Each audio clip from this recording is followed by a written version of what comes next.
दिनों में अचल बटाले सिद्धों योगियों का एक बड़ा मेला लगता था। गुरु जी ने सिद्धों के प्रभाव को काफी कम कर दिया था, परंतु फिर भी वह अपनी शाख को बढ़ाने हेतु अचल बटाले शिवरात्रि के समय इकट्ठे होते थे। वह लोगों को कई प्रकार की करामातें दिखाकर लूटते थे। इस मेले के बारे में सुनकर गुरु जी भाई मर्दाने एवं अन्य साथियों को लेकर अचल बटाले पहुंचे। उन्होंने कई प्रकार की करामातें एवं चमत्कार दिखाकर गुरु जी को हराने का प्रयास किया, परंतु गुरु जी पर उनकी करामातों का कोई असर ना हुआ। वह सब कुछ शांत चित्त देखते रहे। जब योगी अपनी करामातें प्रस्तुत करते हार गए तो वह गुरु जी से कहने लगे, हम तो आपको कई करामातें दिखा चुके हैं, आप भी हमें कोई करामात करके दिखाओ। गुरु नानक देव जी ने कहा, मेरे पास आपके जैसी छोटी मोटी करामातें अथवा चमत्कार नहीं, जिनका प्रभाव 2-4 पल रहकर फिर खत्म हो जाता है।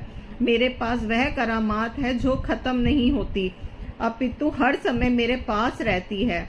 वह करामात है परमात्मा के नाम की, परमात्मा के नाम का सिमरन, जिससे दुनिया की सारी करामातें प्राप्त हो जाती हैं। इसके पश्चात जब गुरु जी कुछ समय करतारपुर रहे तो उन्हें पता चला कि सूफी पीर फकीर मुल्तान में एक बहुत बड़ा समारोह कर रहे हैं। गुरु जी ने भाई मर्दाने को साथ लिया और मुल्तान शहर के बाहर दरिया के तट पर आवास कर लिया। जब पीरों फकीरों के समूह को यह पता लगा तो वह बहुत घबराए। वह डरते थे कि यदि गुरु जी यहाँ ठहर गए तो भोले भाले लोग उनके शिकंजे में से निकल जाएंगे और वे भूखे मरेंगे। उन्होंने गुरु जी को परखने हेतु दूध के ऊपर एक भरा कटोरा कुछ सेवकों के हाथ भेजा। मर्दाने ने कटोरा पकड़ना चाहा, किंतु गुरु जी ने उसे रोक दिया और कटोरा अडोल अपने हाथ में पकड़कर उस पर एक चमेली का फूल रख दिया और लाने वाले सेवकों से कहा कि इसे वापस उस पीर के पास पहुंचा दो जिसने तुम्हें यहाँ भेजा है। भाई मर्दाना यह सब कुछ देखकर बड़ा हैरान हुआ और उसने गुरु जी से पूछा, वाहिगुरु जी, इसमें क्या रहस्य है? दूध का भरा कटोरा लेने की जगह आपने उस पर चमेली का फूल रखकर वापस कर दिया है। भाई मर्दाने की यह बात सुनकर गुरु जी फरमाए, भाई मर्दाने, इसमें एक गहरा भेद है। पीरों ने दूध का कटोरा इसलिए भेजा था कि मुल्तान शहर पहले ही पीरों फकीरों से भरा हुआ है, यहाँ किसी अन्य पीर की गुंजाइश नहीं। हमने कटोरे पर चमेली का फूल रखकर उन्हें यह जवाब भेजा है कि हम किसी को दुख देने अथवा स्थान घेरने नहीं आए, हम तो परमात्मा के नाम की सुगंध बांटने आए हैं। हम पीरों पर चमेली के फूल की तरह रहेंगे, किसी के सिर का भार नहीं बनेंगे, अर्थात हमारा यहाँ रहना, खिलना एवं महकाना चमेली की तरह होगा। तदुपरांत गुरु जी ने करतारपुर को सिक्खी प्रचार का केंद्र बना लिया। करतारपुर में वह स्वयं कृति करते थे, जिसका भाव वह अपने श्रद्धालुओं को बताना चाहते थे कि योगियों पीरों की तरह मांग कर नहीं खाना चाहिए, अपितु अपने हाथ से परिश्रम करना चाहिए। प्रातः काल उठकर जो उस प्रभु का सिमरन करते थे, उसका अभिप्राय था कि गृहस्थ में रहते हुए भी इंसान प्रभु की भक्ति कर सकता है। उसे जंगलों में जाने की आवश्यकता नहीं, पहाड़ों पर चढ़ने का कोई लाभ नहीं। जो मनुष्य इस जीवन में को छोड़कर जाता है वह कायर है। हमें अपने सृजनहार को सदैव ही एक रूप होना चाहिए और उसके जलवे को देखना चाहिए। वह अपने सिखों को यह शिक्षा देते थे कि हमारा एक ही पिता प्रभु है और सारा संसार हमारा घर है। कोई बड़ा छोटा नहीं, कोई भेदभाव नहीं, कोई ऊंच नीच नहीं। यह जात पात का विभाजन केवल स्वार्थी लोगों द्वारा किया गया है। ब्राह्मण लोग दूसरे व्यक्तियों के साथ स्पर्श करने पर ही स्वयं को अपवित्र समझते थे और निम्न जात के लोगों के सम्मुख बैठकर भी भोजन नहीं खा सकते थे। इस अपवित्रता की प्रथा को तोड़ने के लिए गुरु जी ने सांझे लंगर की परंपरा आरंभ की। उस लंगर में सब बराबर समझे जाते थे, सबको एक समान भोजन खिलाया जाता था। वहाँ कोई हिंदू पानी अथवा मुस्लिम पानी नहीं था, अपितु सबके लिए एक ही पानी था। गुरु नानक देव जी ने भाई लहने जी को अपना उत्तराधिकारी नियत करके गद्दी सौंप दी और उन्हें खडूर साहिब जाने हेतु आदेश कर दिया। गुरु अंगद देव जी का उनके माता पिता द्वारा रखा गया पहला नाम भाई लैना जी था। आप जी का जन्म 31 मार्च 1504 ईस्वी को गांव मत्ते के सराय तहसील एवं जिला मुक्तसर में हुआ।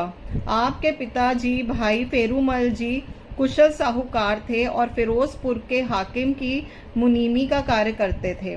जब भाई लैना जी ने अवतार धारण किया तो सारे क्षेत्र में हर्षोल्लास मनाया गया। भाई फेरूमल जी धार्मिक विचारों के व्यक्ति थे और देवी दुर्गा के उपासक थे। उनके घर में देवी दुर्गा की स्तुति में भजन गाए जाते थे और वे हर वर्ष अपने सत्संगियों का दल लेकर ज्वालामुखी जाते थे। सारे सत्संगी सुंदर बालक को देखकर देवी माता की अपार कृपा बता रहे थे। पंडित यह भी भविष्यवाणी कर रहे थे कि वह बड़े होकर शिरोमणि भक्त बनेंगे। जब भाई लैना जी बड़े हुए तो उनकी विद्या का विशेष प्रबंध किया गया।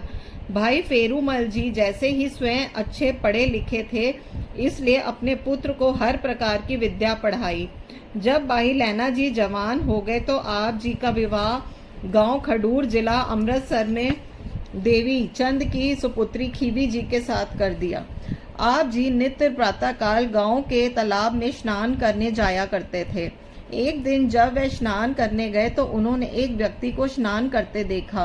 वह व्यक्ति ऊंची ऊंची बड़े सुरीले स्वर में बाणी पढ़ रहा था।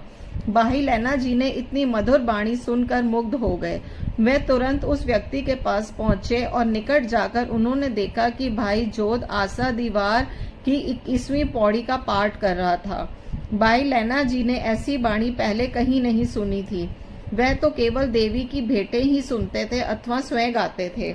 आपकी आवाज बड़ी सुरीली थी और उनके भजन सुनकर देवी माता के श्रद्धालु कृतार्थ हो जाते थे। किंतु भाई जोध जी को गुरु नानक साहिब की बाणी पढ़ते थे।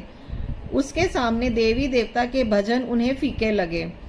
भाई जोध के पास जाकर वह बड़ी नम्रता से बोले, भाई जोध जी, ये भजन आपने कहाँ से याद किए हैं?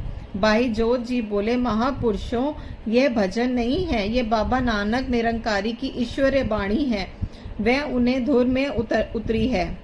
जो इस बाणी को पढ़ता है वह प्रत्यक्ष प्रभु के दर्शन करता है और इस भव सागर को पार कर जाता है। भाई जोध की बातें सुनकर भाई लैना जी को गुरु के दर्शनों की लालसा उत्पन्न हुई। उन्होंने पक्का मन बना लिया कि इस बार जब वे देवी दर्शनों को जाएंगे तो करतारपुर से होकर जाएंगे।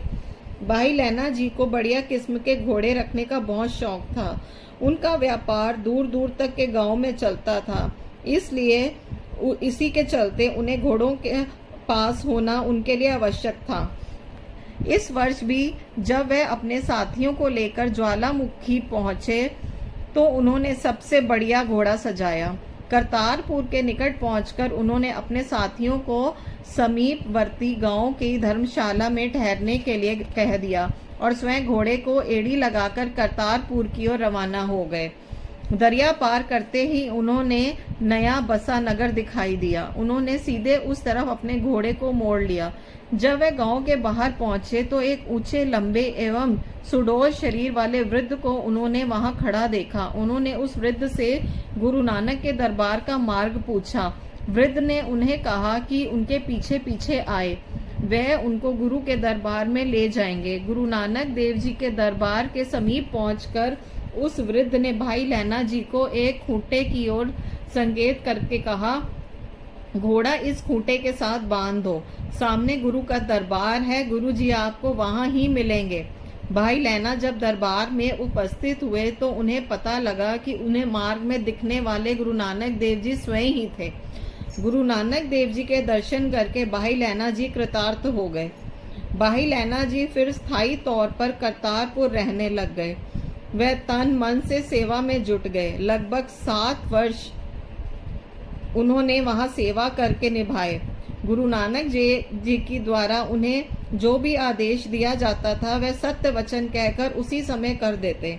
एक दिन गंदे कीचड़ में एक बर्तन गिर गया। गुरु जी ने अपने पुत्रों एवं अन्य सिखों को निकालने के लिए कहा, परंतु गंदे पानी में छलांग मारने की किसी की हिम्मत ना पड़ी। जब उन्होंने भाई लैना जी को संकेत किया तो वह तुरंत कूदकर कटोरा निकाल लाए और साफ करके गुरु जी को दे दिया।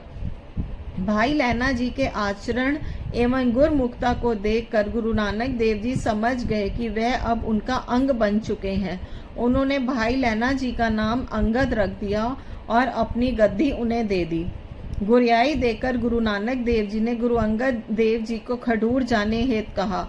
गुरु अंगद देव जी करतारपुर से चलकर खडूर में माई भिराई के घर जा निवाजे।